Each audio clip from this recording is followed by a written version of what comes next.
Yeah, if you had to do it all over again, if you could go back 10 years and start over, what would you do different? Do you say 10 years? Yeah, just to go back 10 years. I know, John, that may be 5 for you. I was 20, so that's me. Yeah, you Me were starting 20 years fresh. old. Like I knew you 10 years. I know you 10 years ago where you were. You were like, I was working for a guy that didn't pay me. That's what I would do a little differently.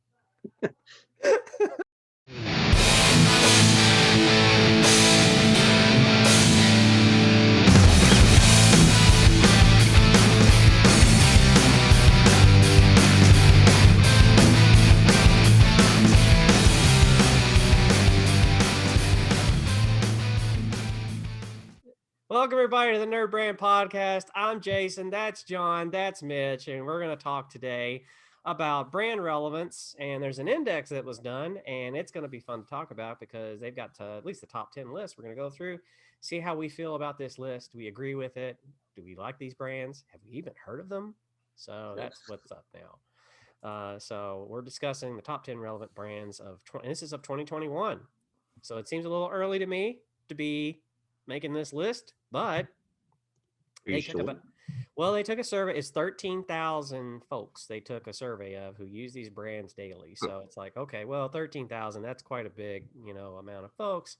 And it was done they're a brand consultancy firm, so they're not in the same boat as we are necessarily. So, the types of clientele they would deal with are, no, I mean, you'll see in a minute with the list. You'll be like, oh,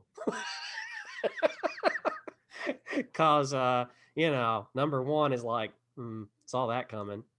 Anyways, but we're going to start the show off with Mitch's BrandBit. Mitch, what's the BrandBit for today? Well, since we're talking about brand relevancy, we've talked about, you always, people talk about the big brands like Nike or Coke or Amazon or Apple. I mean, those are the first things in our sphere would come to mind when you think about brand relevance. But you don't often think about things like cities being a brand and having brand relevance. But if you do, you would probably think about cities like New York, LA, Denver, Chicago, your big, huge metroplexes. I happened on a story the other day. Glasgow, Kentucky is going through a rebrand. They want to rebrand themselves. Oh, man. Okay. Which this is a really interesting kind of case study in a lot of ways because it touches on a couple of different things. First of all, small municipalities trying to become brands and be relevant. You don't often think of that. Mm-hmm. But then you think about what kind of agency goes after that kind of work? Where did they go? Where does a place like Glasgow, Kentucky, which I wish I had the population numbers in front of me, but it's not huge. Where do they go? Who do they go to discuss branding? And just to kind of give you an idea, it's pretty typical of a small town. They had a committee of the Glasgow City Council that was put in charge of selecting an agency to help them with the rebranding. Now, the rebranding also included things like a website and stuff like that, because cities of any significant size need those. Oh, they went to a place basically like us. Then is what they did. I can tell you, I can tell you exactly who they talked to. We don't want to promote another. well, they just went somewhere. Okay. If you don't want me to name names, there was one that was a local Louisville agency that we're all probably have heard of. I wouldn't call them one of the big three at the top of the chain, but they're probably in that second tier. They're just somebody you probably are familiar with. They got experience. Right, exactly. And I was kind of surprised that that's who they went to. But there were two other smaller agencies that they talked to. And this is a whole other discussion about, you think about agencies being in large cities or branding agencies or design agencies being in bigger or medium-sized cities. But a city in Kentucky like Scottsville, Kentucky, there's a branding agency there. There's a design agency there. You would have never thought that. And the third agency they had was also a small shop in a small town in Kentucky. So I just found it terribly interesting that we talk about agencies and we think about the big cities and metroplexes and things like that, but they're dotted throughout the country in cities like Scottsville, Kentucky, or uh, other places like that. There are these little agencies that exist that are making a living. Now, some of them, like one of the agencies they talk to is kind of a niche agency. They deal with things like nonprofits and organizations and things like that. So that's where they find their niche, but they exist. There are design studios, design agencies, branding entities in places in this country you would have never ever imagined. And Oh, I just think that's really cool. I believe it. I mean, I've run across places in small, not a couple of A-class cities in Kentucky, but there's only one, I believe, in Indiana, which is in Indianapolis. The ones in Southern Indiana are mostly townships. So, but agencies like there are agencies in the townships and there's agencies in the A-class cities. Yeah, I've come across that. The reason I can see the benefit of that would be if I did that would be is because of taxes. Local taxes you have to pay for employment and all that kind of stuff. There's a setup there. Rent, leasing is cheaper, than it is in a larger metropolitan area. So I could see the financial reasons to do that, but I bet it's a bear to, well, of course, during the pandemic, not now because everything's like this remote. But before the pandemic, I bet it was really interesting to go and drive to meet a client, or because they're not going to come out to the middle of nowhere to see your studio, quote unquote. So it's going to be. I bet that'd be interesting to me. Like, how do you do that? So I don't know. Maybe I think too, if you're that local municipality, you probably want someone who gets, you don't want somebody from Chicago or New York. They don't get your way of life. They don't get your challenges. They don't understand the population there truly. And so I would probably prefer, a city like Louisville is probably the biggest type of metro area I would consider, like a Lexington. I mean, you get any bigger than that, and that agency is probably going to be pretty out of touch with what you're dealing with on the ground. Yeah, that's a good consideration. Yeah. And just to kind of highlight, one of the agencies they dealt with that they're talking to is in Mount Sterling, Kentucky. Then there's the one that's in Scottsville, Kentucky, and then there's the Louisville agency.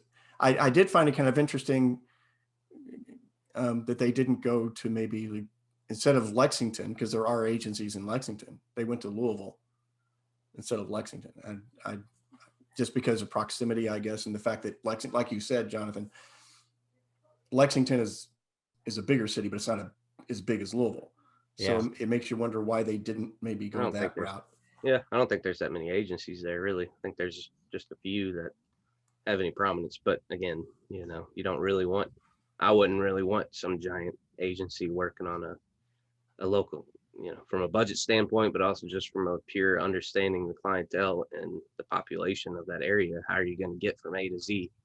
How do you invigorate that population around that particular city and get it to grow? I think you have to have some people who really get living in a rural area and, that resource limitation and what opportunities are there and all that stuff. So yeah, if you Google Glasgow, they're named for the Scottish Highlands, basically. That's that's what they've kind of hung their hat on as far as promoting themselves for the last however many 100 years or so longer than that they've been around. But the most prominent higher education entity that they have is PJ's College of Cosmetology. Well, I mean, we can we're in higher ed. We can help.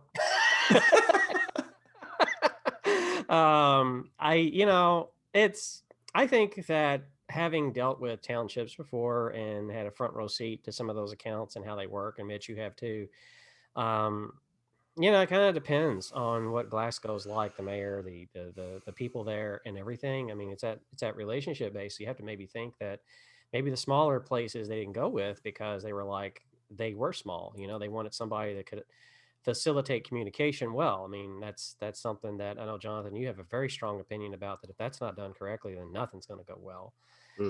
So maybe that was why they went with a Louisville agency rather than a local or the next township over or whatever. So Makes sense. I mean, a lot of people are doing economic development. I mean, Louisville has their own economic development site and plan, which we'll be discussing that on a future episode of the NerdBrand Podcast. We'll have Jordan Clemens of a GLI on, and he will be talking with us about some of his passions with social networking and LinkedIn and things like that. And just had a seminar on it at GLI actually this past week as of this recording. And so that'd be interesting. That'd be fun to have him on and talk about that. But yeah, kind of makes sense, I guess, in that way. Yep. Everybody's trying to bounce back. I mean, yeah, cities are big or small. Yeah, cities are too. There's a lot of closed local places, downtowns that are not, as people are moving away from downtown now, they still have to have businesses in downtown for that revenue. So yeah, they're probably trying to figure out like, okay, so if they live in a rural area, how do we get them to still come down here to shop? And there's all of that goes into it. So yeah, I can see that becoming more. Tourism. I mean, Louisville in particular. If we don't get tourism back, it's not going to be pretty. And all the conventions and all that. I mean, the Derby is obviously a big thing, but I don't think a lot of people realize how many conventions happen, and big ones, agricultural conventions and things like that happen downtown, and fund the revenue for those restaurants for 6 months. It's a big deal. So it's interesting. That is a good take. It's cool that we talk about brands and Apple and all those folks all the time.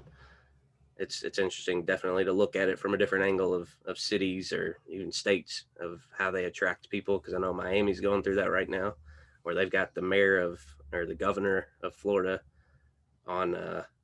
No, it's the mayor. He's on Clubhouse doing things with, trying to get high profile people to move to Miami, and you see similar things with Austin and other cities throughout Texas. And then you've got California trying to hold on to people and trying to hold on to those high profile people. I mean, it's a competition just the same as businesses are. Yeah. Yeah. I mean, it's kind of like, Louisville has lost at least two major employers in some fashion. And they've lost them to Atlanta. Papa John's, a big portion of that went to Atlanta. Mm-hmm. That hurt. I know that hurt. It had to. And so a lot of that, because all that tax revenue, like it's not just, oh, well, just a few of their people went there, it's fine. No, it's like there's income tax revenue and then there's sales tax when those people buy things that doesn't go into the city now. And that's a very important thing. It's like, you can have in your state, you could be tax based on income or tax based on your revenue on sales. If you have sales tax revenue, it's just why it's like everybody's like, well, it's a high tax in Tennessee and Texas. Like, yeah, sales tax is like what, 11-12% or something, but the income tax is like almost not. Right. Right? It's federal, but still, because There's no state, no state income tax in Texas or Florida. Yeah, because you want people to have money in their pocket to buy crap, and that's where you get your money from for your roads and railroads, whatever you're into, But yeah, I mean, that's kind of like flying cars and I mean, I think that if you are a governor of a state, I want people spending money in my state and enjoying that, and that includes property, that includes housing and everything else. And so, if they're buying that, you've got enough money coming in that you don't need to like tax to death fuel, cigarettes, all this other stuff, just to try to like break even on margins with, state infrastructure. Because obviously, and I think in a lot of states, proven it doesn't work. But yeah, it's interesting. Each state is a branding problem. It's branding. Yeah, it's branding and marketing. Yeah, they're all competing, and it's gonna get hotter. Like a lot of people right now out west are complaining about Californians moving into their state, and they're like, "Oh, go home." And I'm like, "You don't want them to. They got a lot of money because of higher cost of living there versus where they're moving to. Like it's cheaper now for them to live in Iowa, and they got all this now expendable income. You want them in Iowa because they're gonna buy stuff." So it's like that mentality is they states have to work on that mentality and letting the population know like this is a good thing. Populations migrate all the time across country. It's just they either go into the city or they go out of the city. It's happened years and years and years. One good place to go to for data is, I think it's datausa.io is a good place to go and see like demographics, like average salaries, population data. It's scary stuff that's used to, do ads, things like that. So what's interesting is, I mean, talking about, cities and now states as brands, is that they have the ability to stand out because when we're in discussing what we've hit so far is each state has a very unique ecosystem. Yeah. Each state is very unique and has its own unique qualities and benefits. And you tend to see, especially cities, I think, but states maybe to a certain degree, they see what another successful state or city is doing, and they want to be that. Yeah, go to Nashville and you'll see their whiskey row. And when you compare it to Louisville's whiskey row, you're kind of like, who was first? Because we're kind of, we need to work on ours a little bit more. I mean, that's kind of what happens. I mean, they'll send We you, were first. yeah, like you'll go like you'll send your city people out and be like, okay, go see what they're doing and come back and report and see what you actually physically see. And they're like, well, they're doing this and this is how it's working. I don't think Louisville's going to put a bunch of honky tonks down the, 2nd Street in Maine. I don't think that's going to happen. But, I mean, you got to do what you got to do, I think, to keep the people there and want to come downtown to visit. So, you got to like work on like make parking affordable or have a day off of parking, which Louisville has eliminated that. I think you got to pay now even on Sunday. I'm not really sure. I don't go downtown a whole lot. So, and there's no reason right now. And that's a big Sounds problem. like they need some brand awareness. Yeah, they do. Louisville's got some work they got to do, but we'll save that for Well, now. when we preach successful branding, I mean, one of the biggest pieces of creating successful branding is finding those attributes that are unique to you, Mm-hmm. and promoting those and touting those. You're far less successful in branding if you're saying, well, we do this just as well as these guys do. Oh, we've got those things too. So Yeah, I mean, well, it's why everybody kind of migrated to Austin. I mean, people would leave Chicago and they'd skip over Louisville, frankly, and they would go to Nashville. People would migrate to Charlotte from New York to Charlotte. There's like this map that's out there. I think it was on Washington Post. It was an article like 2019 they released showing migration where people were moving to. And you could just see where they were just skipping over the cities. And if I was the mayor of that city, I'd be like, dag nabbit, because there's tons of like, you have to think about housing. Is there enough housing for people? Like some cities just don't have the square foot. They have to annex land just to build housing because you want like here where I live, everybody leaves New Albany to go to Louisville to work or Jeffersonville or Prospect or wherever. I mean, they drive across the bridges. That's kind of how New Albany's functions. So New Albany's a good place to work or to live, but not work. And you're not going to find a lot of places to live. Like housing right now is still pretty tight after 2 years. There's not a lot of for sale signs around here. And I've been living here for 6 years, and it's like when I got here, there's plenty of space. Now that I'm here, I'm like, there's traffic everywhere. I mean, places just kind of balloon like that. But yeah, and they've done really little branding with New Albany. New Albany, I think, has a benefit of location. And that's something else that honestly, I don't think branding can fix. Austin's in a good location. It's got that triangle of Dallas and Houston and all that going on for it. And there's not much left beyond that, in Texas. It's Texas, half of it's green, the other half's just desert. So, but yeah, it's a good point. It's a good one to bring up, Mitch. Good BrandBit. Municipality branding, I guess you could call it, and marketing. All right. File under things that aren't necessarily top of mind when you talk about branding subjects. Yeah, because you always think about product or service. So yeah. Anyways, John's got something. We still don't have a name for his segment. We called it John's. We want to call it John's Attic. We wanted to call it the Attic. We wanted to call it the Rec Room. Out of the attic. Call it Out of the Attic. Out of the What happens when I move? Yeah, well, out of the den, out of the basement. There we go. We'll check. We'll worry about it when it happens, Jonathan. Yeah, I may never move. You never know. But I'll make this one. I think it'll be a pretty quick one, so we can get into the main topic. But I thought, Mitch, I know you've seen this on social and stuff because I've shared it, but I thought it'd be fun to talk about. I think it's a really interesting, creative, and it's from they're not an unknown brand, but they're a lesser known brand nationally. It's a company called Boulder Beer Company. A microbrew. They make beer, of course, but they recently did this rebrand, and the point was to get really down into the roots of Boulder, Colorado, and Colorado in general. So of course the outdoors and all that stuff is a natural fit. But I just thought that the big thing here is like I was so compelled to share this as a person in branding, marketing, and as a branding agency. We shared it across our social, and I think it just speaks to the power of really good creative and what it can do for you and what you want it to do for you in this kind of timeline or this time frame of social media and things going viral. A really solid piece of creative or a creative campaign can just, inspire people who have no relevant, no connection to the brand. I probably won't go out and try to find it or buy it, but I'm going to share about it. And other people, I had a couple people comment saying, it caught my attention. I'm going to go buy it, so mission accomplished. They're beautiful. It's gorgeous.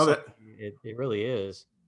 Well, they are. They're from purely from an aesthetic standpoint, they're beautiful pieces of design. It's like art.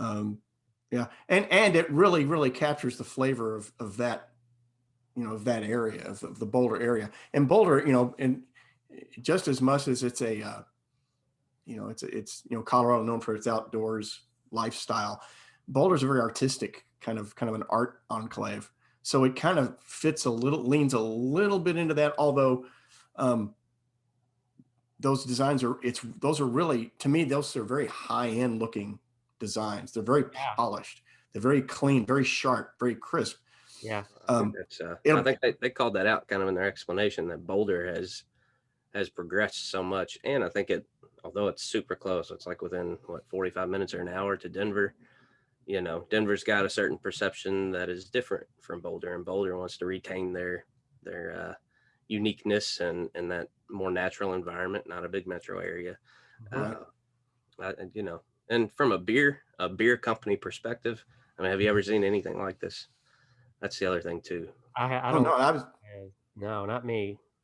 For our listeners, for our audio listeners out there, really quickly, because I know like they're listening to audio and they're like, guys, I can't see any of this. Well, you have to go get on YouTube. Imagine in your head. Yeah, we are on YouTube. You can check this out on YouTube.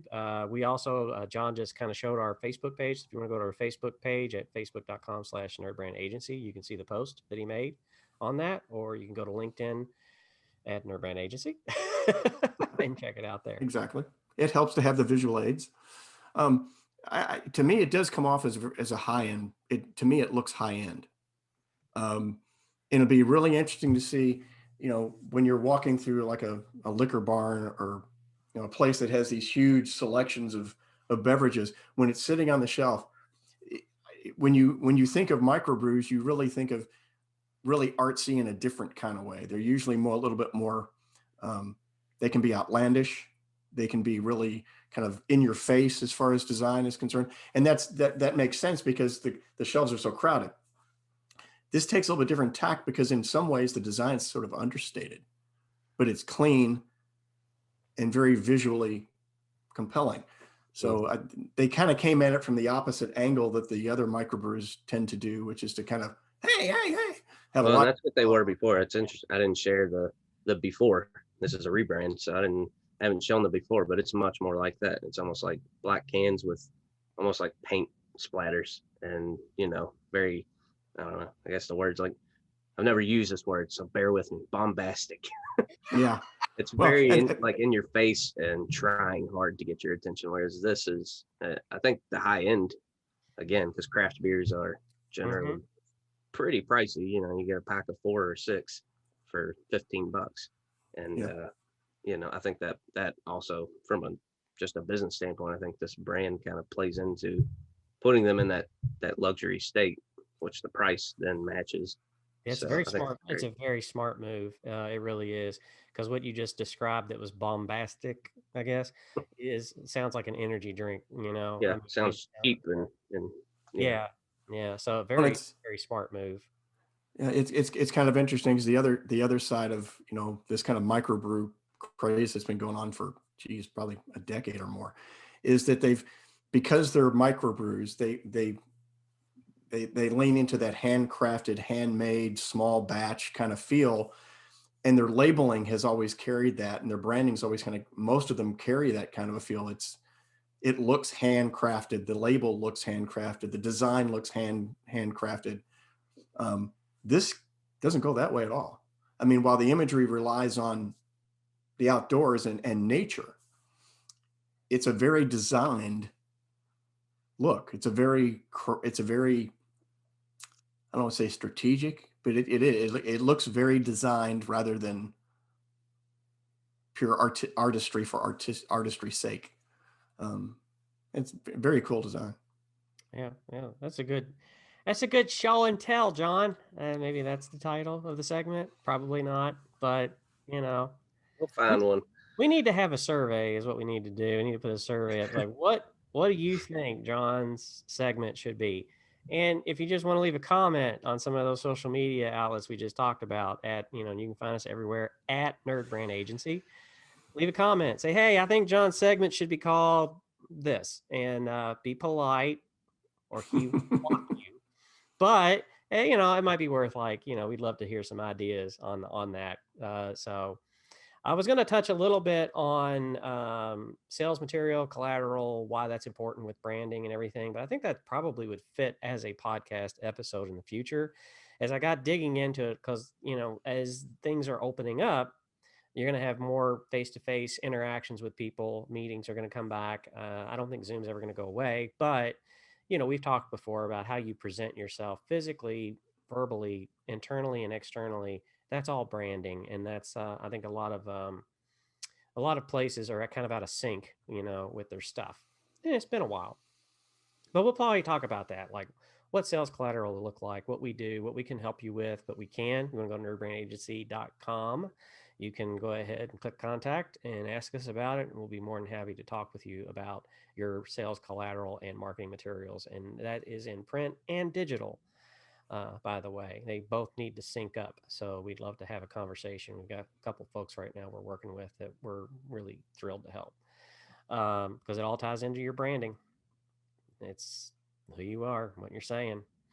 But anyways, let's kind of get into the meat and bones of what we're going to do here, because we're here to talk about these relevant brands of 2021, even though it's only March. Well, I think they name it that because it's released in 2021, but it is if you read the link, it's very focused on what they did throughout 2020. I think if I interpreted it right. I think so. That makes more sense to me. Well, I only did 10. There's a lot to the list. It's a big list, and we'll include the link. When they categorize them too, there's different categories.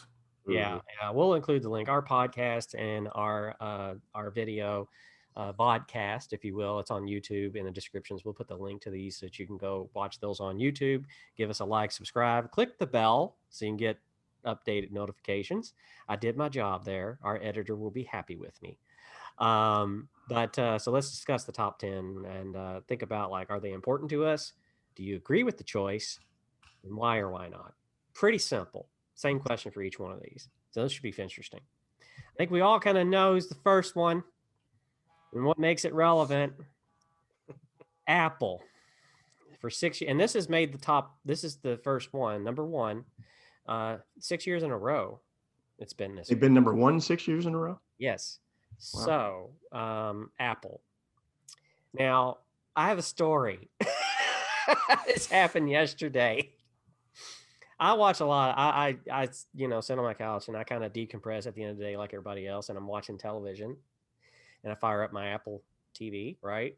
And I've got, you got your apps on there, and I got I subscribe to Amazon Prime, and I've got Netflix, and then I got YouTube, and that's pretty much the three things that I go to watch stuff, because I like watching documentaries on YouTube and History Channel.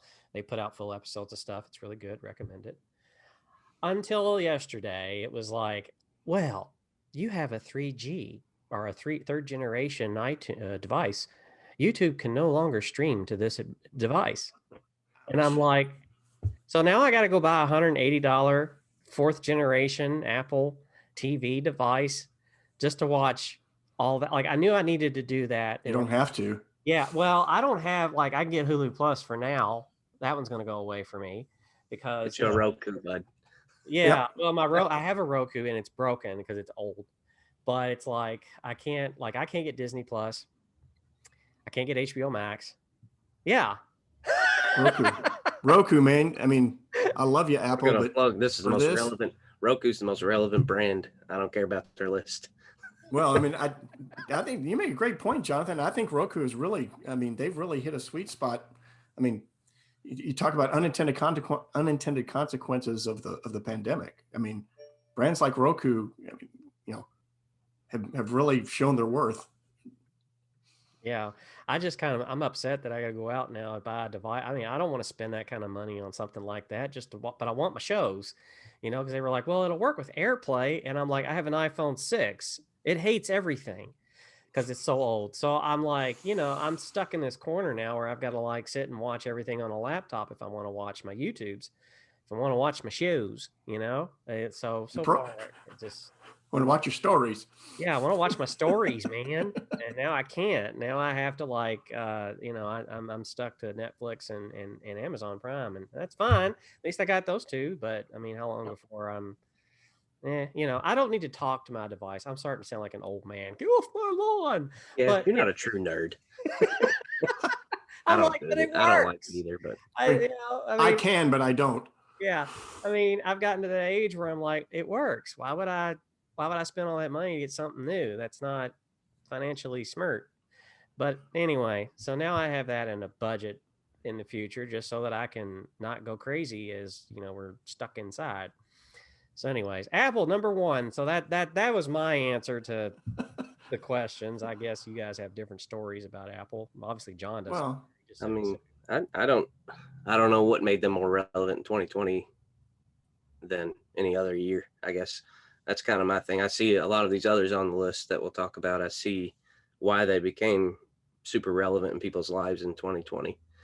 Apple, maybe I'm missing something, but not that I don't see the value in the company and their products, but I don't see why they stepped up in relevancy other than just technology and remoteness. Yeah, because it's weird to me. I mean, is it the fact that Apple it's from a smartphone standpoint, market share? Yeah, they've just got so much market share. Yeah, but of course they're relevant. Everybody's got one. I honestly think it's the Apple TV thing as well. I think it's not just I don't think it's just the devices. I think it's that and entertainment with online streaming. Well, and the watch. Everybody's got the Apple Watches now. Yeah. So, but number 2 on the list is, and I'm not going to pronounce this right. So do one of y'all want to try to take a stab at Peloton. I think it's Peloton. Yeah. we could all be wrong. Yeah. So why is this one relevant? I get that we're all indoors and everybody wants to, lose the weight they gained over the pandemic, I guess, but I don't know. I feel like this is relevant because of the ads that happened and everything. It's a connected stationary bike. Yeah. I mean, that's sort of the kernel of it all, isn't it, Jonathan? It's a connected.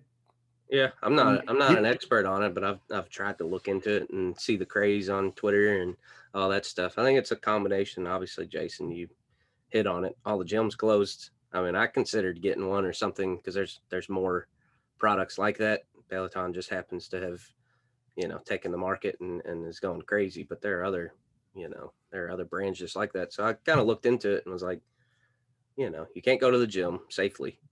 And even after, all of this, it's kind of like, well, gym memberships kind of suck and you get locked into a year-long contract and, all that jazz that people don't really like about the traditional gym model. But on top of that, I think the big thing that pushed them over the edge was the community, because you can join they've got an app. There are like competitions, you can be in groups, there are spin classes virtually.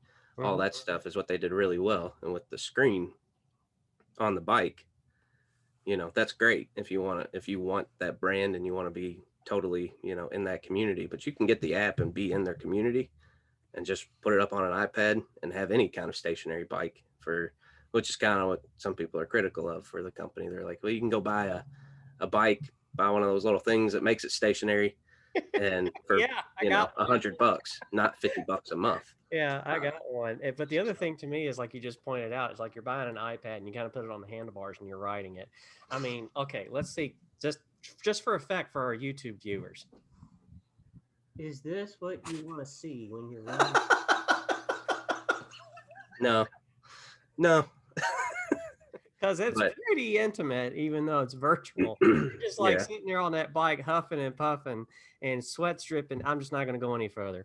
But that's the problem. I think it's the community aspect that I think pushes in. Like you said, it's ads as well. The aviator, I think Ryan Reynolds was involved in that whole spat between the brands and having the same woman in the 2 commercials with Aviation Gin and all that. I mean, that's when I got exposed to them. That's when I think most people got exposed. But that coinciding with COVID, I think it's really, just lit a fire, and they're doing extremely well. Yeah. The number 3 on the list is KitchenAid. Now, I actually get this one 100%. Now, I suck at cooking. I got an air fryer. It looks like a little R2D2 thing, and it is kind of cool. But if you don't do the chicken right, it comes out looking like a doorstop, like one of those wooden doorstops that you use. So I suck at cooking. That's the point. But KitchenAid, I get. I mean, it's an excellent brand. And with the pandemic going on, a lot of people, especially on YouTube, are just switching over to doing like those in-person like cooking shows. Like, Selena Gomez on HBO Max is doing a show where she's virtually like being taught by chefs how to cook. And I've watched a couple, and I'm like, cool. She's going to cut her fingers off one day. But at the end of the day, it's like that's kind of the end thing is to, food preparation. But the tools that are used are like a sponsored thing happening during those videos. Like, and you want your name there. And so KitchenAid is kind of one of those, just by default of the name alone, people think of it. So I can get that. Right. I think there's that. And I mean, we all witnessed the bread craze for whatever reason. The pandemic struck, and everybody just decided to make bread as, I guess, some kind of therapeutic activity. So kind of a nesting impulse. Yeah, baking can be therapeutic. I admit I've done it a couple times. I'll go get cookies because cookies are also therapeutic. That's true. Are they? Sugar. Yeah, they should be. If that's all the thoughts on that one, we'll hop on over to number 4 because that one made me giggle because I was like, what? Well, there's 2 of these on the list. I know. I'm excited about number 5 because I'm a fan. But number 4 is Mayo Clinic. Did any of y'all look up why? Because the only thing I could think of is the pandemic and just people just looking up like, do I have cancer or what? Kind of like well, I mean, if you look at Profits Research, they categorize them in our category called ruthlessly pragmatic, and what they say is they define that as brands we depend on. Okay, yeah. These are, and then I'm quoting them. These are brands that have our backs, making life easier by delivering consistent experiences, and they always make good on their promises.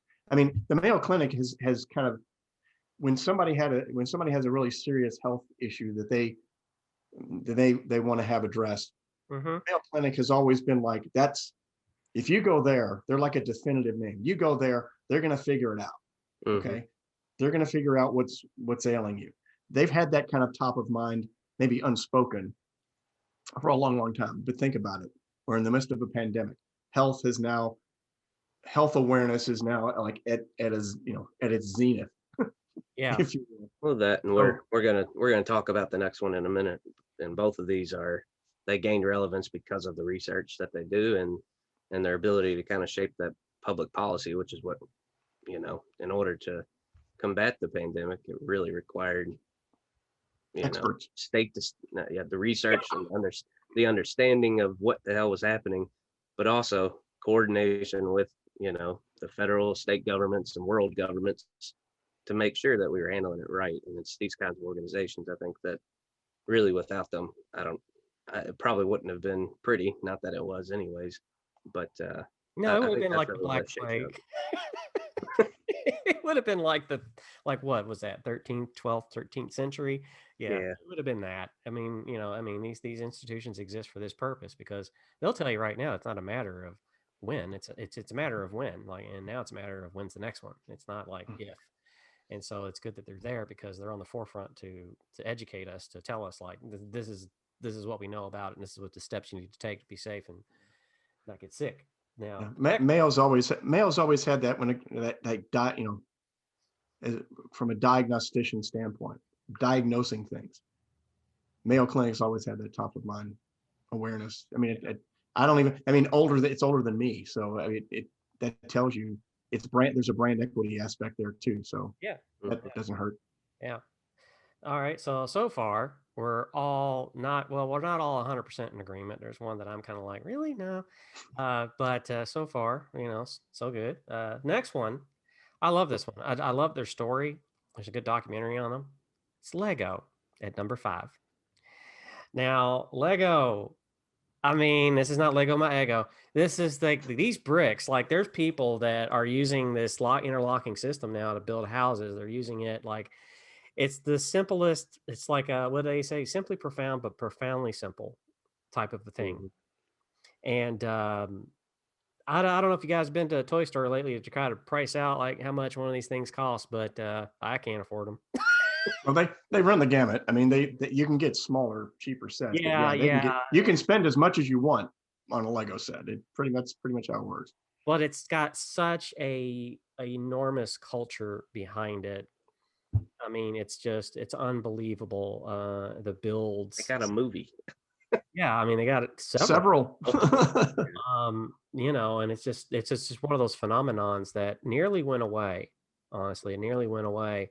And then this resurgence of it, and as a company and what they've gone through. I mean, as a brand, I think they should be higher up, frankly, because the entertainment that you have that is not, and there is another one on here for entertainment purposes we'll talk about that when I saw it, I was like, that makes sense, but I thought it would be higher up as well. Mm-hmm. Anyways, yeah. But Lego, I think what's impressive, at least on this list, they jumped from number 28 to number 5 in relevance. Yeah. Over a year. And the other angle, which we all talk about, throughout this pandemic, is kids being isolated, kids not being able to go to school, see their friends, and being trapped inside, and all the parents are worried about screen time and having their kids attached to game devices and Netflix and YouTube and all that stuff. Right. I think that's obviously, I think, a big reason why they jumped up so prominently. I feel like they had some other big moments throughout 2020 that, just from a branding perspective, not necessarily tied to the pandemic. I can't think of them right now, but I know they've been in the headlines a few times. Yeah. But I think that's a big one. The kids and having something to do, and a tried and true toy to play with besides watching TV. And it's team building. I mean, like some companies do this in their interview process where they get Legos and they tell you to try to build this together as part of their interview, like Zappos does it. So as a team building, I should, yeah. Yeah, to qualify you as an employee. As a matter of fact, if you're a 30 Rock fan, the TV show, like I am, I could watch it over and over again. There's a great episode that involves they go to a 6 Sigma gathering, and one of the team building exercises was a Lego thing. Anyway, I digress. Yeah, I think part of what Lego, in addition to having all the kids trapped inside now and their parents wanting to play with something other than electronic devices, Lego's done a pretty good job over the last decade or so attaching their brand to other successful brands, like Star Wars. No, really? Marvel, brand extensions like the movies. They have spoiled some Marvel movies too, because stuff will come out and you'll see it in the little Lego character, and you're like, wait, what? No, you couldn't wait until movie to put that out there on the shelf. But that's helped them stay. That's helped them stay relevant at a time when a lot of the old line toy companies have been struggling, in competing with the electronic entertainment, electronic gaming, things like that side of things. They've done a pretty good job of keeping their finger in a lot of different. They're visible in a lot of different places. Yeah. Yeah. And they've done, if you go back and watch that documentary, I think you can find it on YouTube. I can't anymore. Thank you, Apple. But, you can probably find that out there on YouTube and all that. It's a very fascinating. I think it's just 1 hour, but it tells about the history, like the troubles they had over the years and how they've gotten to where they are, how they handle engineers and builds and hire people. It's fascinating stuff. Like if you go to their campus, they took a camera crew to their campus and they got these big iron doors over all the windows. And so as they pan the camera over, they don't want people seeing like what they're working on. So all of a sudden you start to hear in the background as this guy's talking this, and they let him look over and all the windows are shutting. It's kind of like, is it Azkaban? What happened? CIA headquarters. Yeah, no kidding. You can't see in here. It was. You'll never know. Now there's a tie-in. Yeah. Yeah, it's like Azkaban. It's like, no, we're building a kit for that is Azkaban. We just don't want you to see it yet. That's probably what's going on. Anyways, the next one on the list is Mitch's favorite. It's Costco. Favorite? I'm a fan. You shop there. I'm a fan. Yeah. I mean, I go Kroger in. I don't go Costco in. So I don't know. I've been to Costco. I love cheesecake there. I think they got great chicken. Like you could just go there on a good day of samples and eat. That's called on a Saturday. That's called lunch. Yeah, exactly. Yeah, we're gonna go to lunch. Where you going? Costco. Sample, sample, sample, sample, sample. Yeah. Well, I think Costco's success. I mean, some of the reasons, being a member, it's the quality of the things you get. The prices when you on an item to item basis, their prices are actually very, very good. But the quality of their items, even their own house brand, like Kirkland, which is their house brand, and you go to their liquor section, they have a house brand bourbon that stands up. You can stand it next to a lot of different other premium bourbons, and it rates very well. They have wine. They have their own vodka. That's just the liquor lines, but it's all high Been quality hanging out stuff. there a lot, haven't you, Mitch? Yeah, Mitch. Well, How often do you visit? It's been tough. It's been tough. Okay, it's been tough.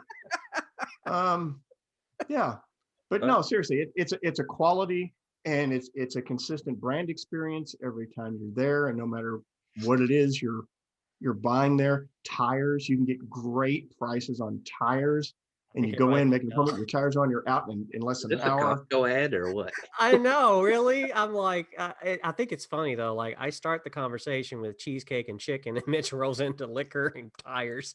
Liquor and tires. I'm going to talk about their employees. I think that's from a. I was going to be like, well, their uniforms are nice. It's a vest. Don't downplay it, Mitch. Looking at it from a 2020 perspective and putting it in that context, they've hit the headlines numerous times for taking care of their employees. For as much as we don't want, it's a culture. We don't want to talk about it. They've empowered their employees to fend off the anti-maskers and and like actually pay them well, in terms of working on the front lines. We had the whole supply chain issue early on in the last March, April, May, and still happening. Yeah, it's still happening. I still have a hard time getting the coffee I want. I just have to reduce myself to that bag of whatever's in it. Give me that. I think that's. I'm not a member. I've not been in there, but from what I've read, Costco's been one of the few that managed to really keep things together from a supply chain perspective. So, they're serving their customers, they're serving their employees. Like Mitch was saying, they got good products, good quality. They live up to the expectation. Most recently, they just, again, barring all criticisms, political debate, they just raised their minimum wage to 16 an hour, just as a slap in the face to the whole 15 an hour concept. And they take care of their people. They give time and a half on Sundays, I believe, to all the workers, but also management. Man, I guess you'll find if we're not developing brands, websites, and doing marketing services, you can find the three of us at Costco for 16. It's right around the corner. So. It's one of the few places you go in with a limited skill set and make a career for yourself. Yeah, I mean, I had a friend. He actually it was years ago, but he worked. Wasn't in the bakery. He was in the deli, and he ran that. And he was a chef. And I mean, his salary was, I don't know, 65,000 a year. And he ran it. Now, was it like I guess it was a fun job. Talking to him, you never really could tell, but I know he enjoyed it. He had to. Is it nasty after all the chicken? Because it's a giant machine, right? He got a lot of that's got to be nasty to deal with. But at the end of the day, it was like he worked there for several years, and for all I know, he still may. But he knows how to cook, and he enjoys it. And that's a really good paying job at a place you wouldn't expect. Now, if you become a department lead, you can make easily 65,000. Yeah. So it's not a glass ceiling like at most retailers, like I think if you go to Walmart, not to bash Walmart's got some decent stuff, but I don't know of many department heads that are making that kind of money. So that's a big difference. But again, good brand. I don't know that I've ever set foot in a Costco, and I know all this stuff about them. That's a good brand. Yeah. and they don't relevant brand. And as much as it pains me, they are committed to not advertising at all. And well, but we can see why. What are we doing right now?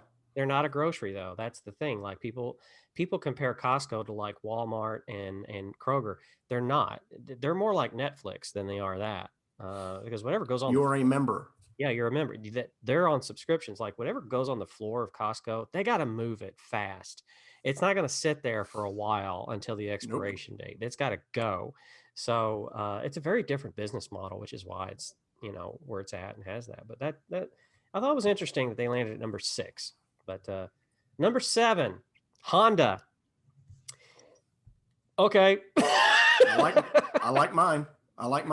I mean, my It'll run dad's friend, forever. he's got a car. He's got a Civic. It's 300,000 miles. Still going. He's replaced the bumper, several engine parts, but I mean, it's still going 300,000 plus miles. And he's had people try to buy it from him, and he won't sell it. So he's had somebody try to steal it out of his driveway, even. Yeah. And it's old. Reliability alone is what I think is part of what makes them such a top brand. I mean, it's dependable. Mm-hmm. Yeah. And they don't look bad.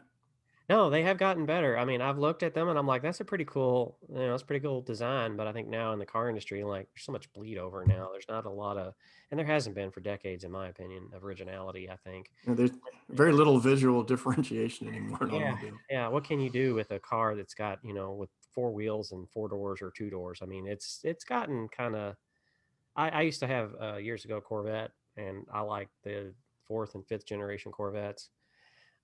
When they got into the 6th and up, I was kind of like, it's starting to look like a European vehicle, not so much like an American-made muscle car. But then again, it's not a muscle car. So boy, it looks good now. Yeah, but it's not a muscle car. Corvette's not a muscle car. Camaro is. Camaro was called the poor man's vet back in the 60s and 70s when it came out, and it's a supercar. Yeah, you would go get a Camaro if you didn't have enough money to buy a Corvette. Price difference was only about maybe a couple $1,000s, but and the price difference is like Corvette was $6,000, Camaro was like $4,000. Imagine buying a car today that way. It's like, it's $6,000 Corvette. You'd be like, I think you missed a zero, bud. Where's the engine? Yeah, exactly. No, you got a Hot Wheel. That's what you got.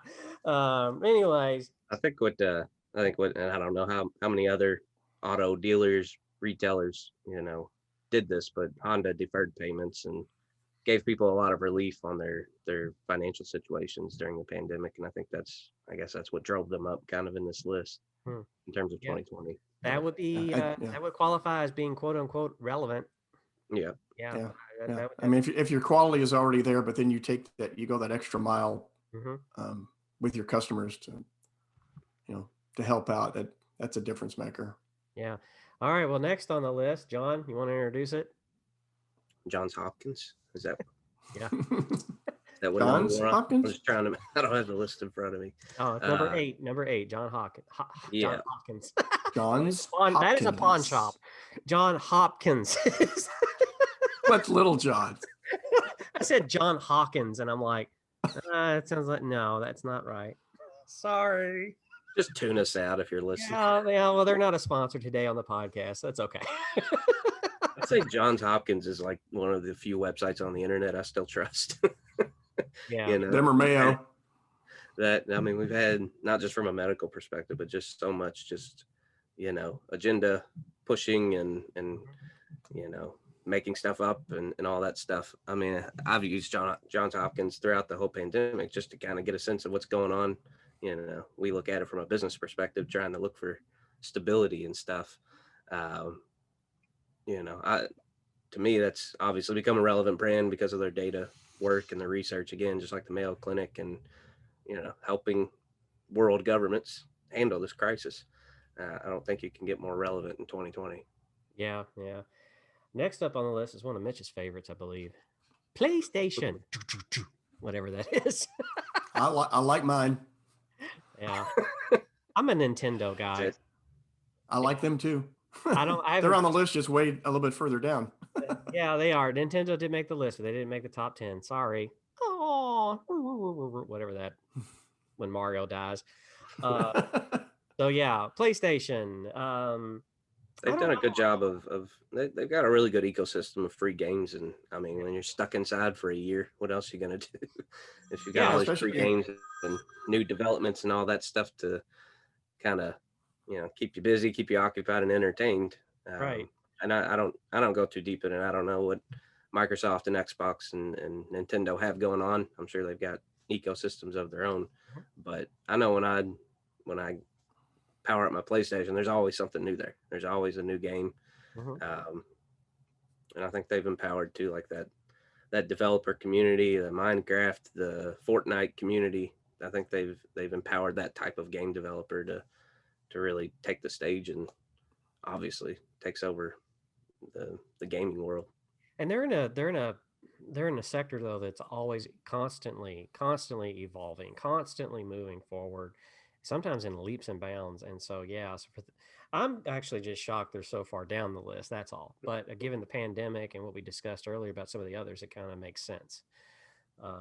But yeah, I'm not a PlayStation guy. I admit, I played like Halo, and I think Halo's on Xbox. Yeah, it's Yes. Microsoft. I don't know. I'm one of those that aged out of video games the moment they had 2 joysticks on the controller, and my guy was always pointing down and walking forward, and I never could get the idea. Like, I was having problems with that. So I'm more of a Mario guy. I'm more of a Nintendo guy. Jason, my 2-year-old can handle the 2 joysticks. Yeah, I can't. I'm sorry, but I can't. I can play that kind of a game, first shooter game. I can play that game on keyboard. Kidding. I did that really well. I was a Halo guy on keyboard. Wolfenstein. That's where the skill is, you know. Yeah, being able to play on a PC is much more skillful than being able to play on a. I loved him. Well, but you can get controllers that are like playing on a console for playing on a PC now. I mean, you can playing on a PC now can be just like playing on a console, except you're connected to your your hard drive instead of a console and a TV. Yeah, but I was shooting Nazis, zombies. And then I would play Doom, and I got into the horror genre of games, and I really loved them. I'd turn off the lights and I'd play Doom, and it would scare the crap out of you. I mean, it was really great. And then they made the movie, and then I was just scared to watch the movie because it was terrible. So it was just different kind of fear at that point. And I wish they would quit trying to make them. Stop trying to make a movie out of Doom. It's just not working.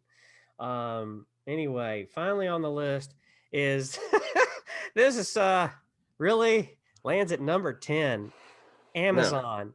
No, I was very surprised. How are they not more relevant than Honda and KitchenAid? I mean, you go to Amazon to buy KitchenAid or a PlayStation. Right. Yeah, it's interesting. Yeah, that's an interesting thought, considering given the times we're in and the year we've had, and not the inability to go out and find the things you need or want. Yeah. And here's this brand that brings it right to your house without you having to go anywhere or do anything except scroll on your phone. Yeah, it is funny how they end up at number 10. I mean, I'm looking at the list. You got Apple, KitchenAid, Lego, PlayStation, and they could kind of replace Costco. And you buy all those things on Amazon, but they're below those folks. Yeah. Yeah. Well, this is all based on survey data, so it would be interesting to sit in a room with a few of the survey participants and dissect that a little bit. Yeah. Well, I mean, recently Amazon, how do you say his name? Bezos. Yeah.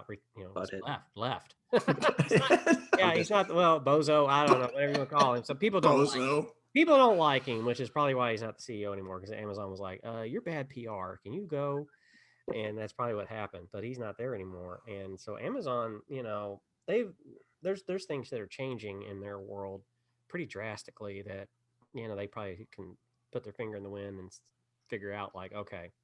And maybe that's why, maybe they're just becoming less and less. I mean, people I don't think of Amazon delivering groceries, right? And people do that pretty much with Fast Cart or whatever. And that's not Amazon. Yeah. Or Grubhub, But I don't know. Maybe that's why it's at the bottom, I guess. And their whole model's changing. I mean, they make significantly more money on AWS than they ever will on the commerce side of things. And so I know that they're, at least from what I've read, they've got other avenues that they're trying to focus on and go down because it's more profitable, flat out. Yeah. I mean, Amazon is not just a retailer or online retailer. They're kind of taking some heat right now for the Amazon store sellers, the people that actually have stores on there. They're not, some of them we've heard of not feel kind of jaded a bit, not being taken care of or looked after. any platform that kind of forgets the user base that built it. YouTube's going through this too. Like YouTube constantly puts out things. We love you, YouTube. It's just saying you maybe at least loosen up a bit. It's a lot of people out there are kind of that way about it right now on YouTube. And it's like these platforms existed because of content creators like ourselves and others. And it's like, yeah, you can't forget those folks. Yeah. I mean, the Amazon seller community, and they've got some perception issues and usability issues. And I mean, they've got a market problem with Shopify starting to creep up. Not that they're direct competitors again, but like still Shopify's taking, their whole mantra is they're arming the rebels against the Amazon seller community. And they're running with that, and they've gained double market share over the last 12 months. They're 40% the size of Amazon now, and Amazon seller community with the fees, the lack of customer support. I mean, that's really starting to make its way through, communities, the online communities of e-commerce. And, people are starting to kind of shy away. Like I probably would not recommend if somebody was getting into e-commerce to start as an Amazon seller, just because of those reasons and the perception that I've kind of gathered from folks who are on the platform, and feel like they're kind of getting the short end of the stick at this point. I mean, it's interesting. You live in an age where you as a brand can go direct to your consumer. The whole idea of having to go through a third party anyway, to me, is become less and less the norm because of the viability of being able to sell directly to the consumer. You cut out the middleman. I kind of can see where it's some. I mean, that's probably not the whole reason. I mean, you guys have touched on some great reasons why maybe they're not higher on the list. But just we live in an age where people can get online, go directly to a brand, buy what they need. I mean, that can help reduce cost of products and things if you go directly to the manufacturer rather than going to a third party. You're not paying a distributor of any kind. There's the whole what was that? Margins get really thin on distribution. I mean, almost to the point where you're bleeding money, you're not making anything. So, yes. Well, I think there's two, you go to Google and you type in any product and you got Amazon listings up and down. And it's like, you've got this buy local, buy small, support small businesses movement. You've got all of these independent retailers, people firing up their own Shopify or Etsy store and all that stuff. And there really is kind of that movement. We don't want to give everything to this conglomerate, this big entity that then gets to change all the rules and up the commission rates and the seller rates and all that. Yeah. Well, same thing happened with eBay. I mean, I grew up in a time when eBay was it. Like, you want to sell stuff, you go on eBay, you do bids and auctions, which auctions are making a comeback. But at the time when I got into eBay, it was like, okay, there's a fee to place it and that's it. Well, then eBay came back and said, no, we want a piece of the sale as well. So there's a percentage of that. And then a lot of people were like, I don't think I want to share the sale of my, what I found in my garage in the back that somebody wanted $50, because it's going to cost me like $8 to ship it. And I'm making like $40 and you get your piece. Now I've made 30. And I think people are like, no. Well, and there's that whole idea of changing the rules after the fact. You know what I mean? Because this is what we've seen in the publishing industry with newspapers, especially, which are struggling anyhow. And social, with Facebook and those folks who kind of pulled the rug out once you built your page up. Seen the same thing there. Yeah, it's like, okay, you're used to being able to go get this content without getting nickel and dime. Then all of a sudden, oh, wait a minute, we want you to pay something. Yeah, you can't do that. You can't not close the door, but push it and crack it a little bit and have and demand something for people to get in when they're not used to having to do that. They're not going to want to. Why should I? It was free before. It didn't cost me anything before. Why are you doing this to me? And there are alternatives now. That's the other thing too. Exactly. Amazon could ride that wave for a while, but now you got Facebook Marketplace. You've got places like Etsy. You still got eBay. Shopify is kind of starting to funnel their independent stores into this actual marketplace that does compete with Amazon. And it's like, you've got alternatives now, and you can't, it's like basic economics. If you keep raising the price and there are alternatives, people are going to go to the alternatives. Yeah. You got to watch the market. Doesn't this sort of usually happen with brands that are trailblazers that kind of start a trend, but then it becomes a trend that other brands or other entities are able to, you've kind of been the prototype, so I can take that now and I can build on it for myself. Yeah. Well, then you become less relevant because now everybody else is mimicking what you did. It's Well, kind I of the mean, price you pay for being the early adventurer, I guess. I mean, that happened in my world of like content management systems, like WordPress was taken from another platform and evolved into what it is now. And WooCommerce was the same thing, it's Cart 66 or something like that was made, and then they forked it on GitHub and made it was kind of a big stink or something like that. It may not have been Cart 66. I think it was someone else. But anyways, it's always that, like taking that and evolving that idea. And Amazon, like for many years, this decade or more, was making zero money. Like they were selling product crazy on their platform, but they were not making money for a decade. I don't think they started turning a profit until 2012. And that's kind of shocking when, you look at like when they started to now. So now that they're making a profit just on that, they were obviously into other things before, then now they're running into these issues, and the margin, when margins get thinner, the business starts to contract, or you just have to abandon it because it's not worth it. And a lot of businesses have a hard time doing that when they've made their living on that. They're known for that, and that's their thing. So, you bring up like Shopify. It's not the only Itify out there that I think is going to evolve. I've talked about like how Spotify could be competition for YouTube. They're moving into videos now. Like we don't have our podcast in video format on Spotify, but Joe Rogan does. Look at what happened. They gave him $4 million to move over. So they got some money they're sitting with and playing with, and they're gonna bring in more talent, and they could dominate this space, both video and audio for podcasts and vodcasts, within the next 5 years. And Spotify now becomes more larger animal and presence than YouTube in that regard. And the social audio movement with Clubhouse, and now Twitter has these things called Spaces that are basically Clubhouse. Facebook and Instagram have both released or are either working on or have released the ability to have that same thing, and it's social audio and podcast. Spotify could very easily jump into that, and it's already got the user base and the collective community. Yeah, I mean, because right now YouTube, Google makes money on ad space, and it's like, because the search engine used to be just a portal, and the portal would have ads on it, and that's how it stayed. But then it was like, well, we want it to be a search engine. They were like, the conundrum was, how do we make money on this thing, because that's free? So they're like, okay, we put ads on there. You have search ads, display ads, all this stuff, and that's how they make their money. Well, for what we know, data collection might be the other one. Like a big one. But at the end of the day, it was like, YouTube come along in 2004, and it was struggling. And they were like, well, how do we do that? Well, we'll put the ad platform on there. Well, now the ad platform has gone into like videos. Like content creators don't really get to say like whether or not if that ad goes on their video. And now they don't get a cut of the revenue on that video. YouTube just plops an ad in, a display ad or whatever in. And it's like, that's not cool. Yeah, they've been squeezed too by the pandemic. I mean, they've made so many changes over the last year. Yeah, and we've had to have conversations with clients multiple times throughout the last 6 months of, we don't have some data now because Google changed the rules. You can't do this placement that certain way because Google changed the rules.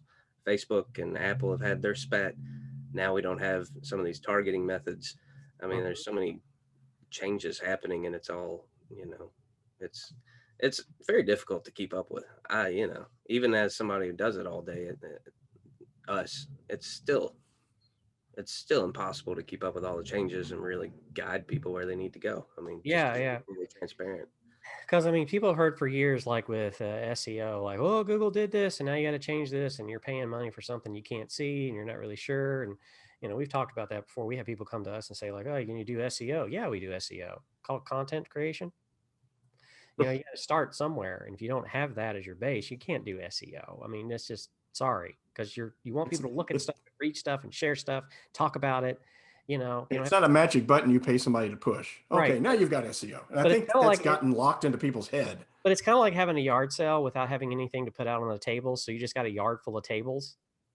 That's kind of how it's approached. So what's on the tables? That's the SEO. That's the content. That's the SEO is just having the tables. Like you got the tables, great. Okay, so the website's working, but there's nothing on it to read. and that's it. Really, that's it. Sorry if I gave it all away for everybody, but that's it. So it's sort of like moved into that realm now where, everybody has for years now been, you're not a content creator, you don't have SEO. And that's all there is to it. And it takes a long time still for that audience to show up. But yeah, you bring up a good point. Google has made changes in the advertising realm and that realm where who are the people showing up? Well, you don't get to see, that's private. Like, wait, I spent all these money on ads and SEO. What do you mean I don't get to? The pendulum swung the other way. When people discovered that, oh, Facebook and Twitter and these social platforms aren't just these play areas that these people out of the goodness of their heart have set up for me to go play in. Right. They're data collection companies, folks. Yeah, they have been. And people said, well, I don't want that. Yeah, I mean, behavioral data, demographic data, and all this other stuff is very different, and it gets very kind of invasive. And but they've been doing it unregulated since 2004, all of them. And it's like now it's like getting regulated. Yeah, and Google just recently said like, oh, we're not going to track your browser activity and use that data to determine whether or not if you should have an ad. So if I just breathe or say near my phone, I'm thinking about an air fryer, I get inundated with ads all day from my phone to my computer to OTT, or as Mitch likes to joke, OTO. There's a story. It's an inside joke for our listeners and our people. But anyways, it's like you get all of a sudden you're like, how did they know? Well, I don't know. Maybe they actually are listening through, that device you allowed in your home. We don't know. I mean, you kind of get really, that's where the paranoia kind of sets in. And so Google's like, we're not collecting that anymore. It's kind of like, well, I feel like you're not doing it because you don't need it anymore. You're good.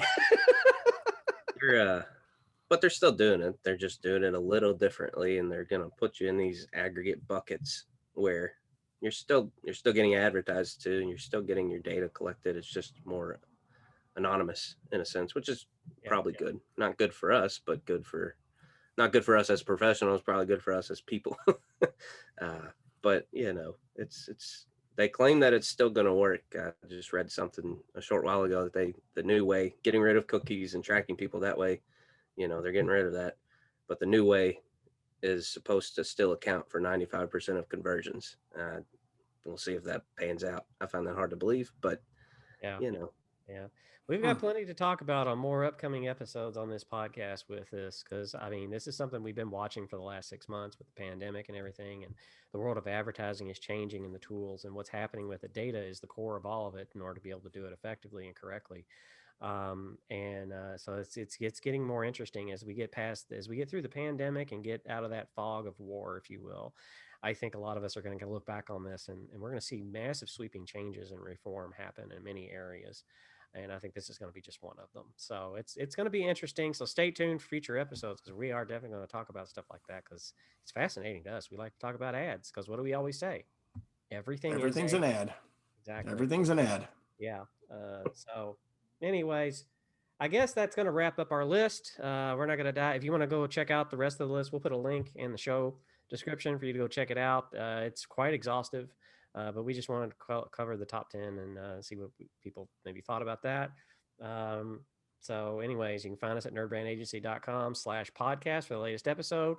You'll find some buttons there. You can subscribe to that. You can find us on all the iTunes and all the thingies, and click subscribe. All of the things. Yeah. And subscribe and like. Y'all, it's 2021. Y'all know how to internets. So if you don't know how to internet, we hope. And it's 2021. You don't know how to internet. God love you. That's a good friendly way of saying like you're gonna die. And we'll end on that note. On that note. We'll end on that note. On that grim summation. Yeah. So again, thank you for listening. Thank you for watching. Be sure again to click like and subscribe to this video if you're on YouTube and you like it. And remember, everybody, keep your nerd brand strong.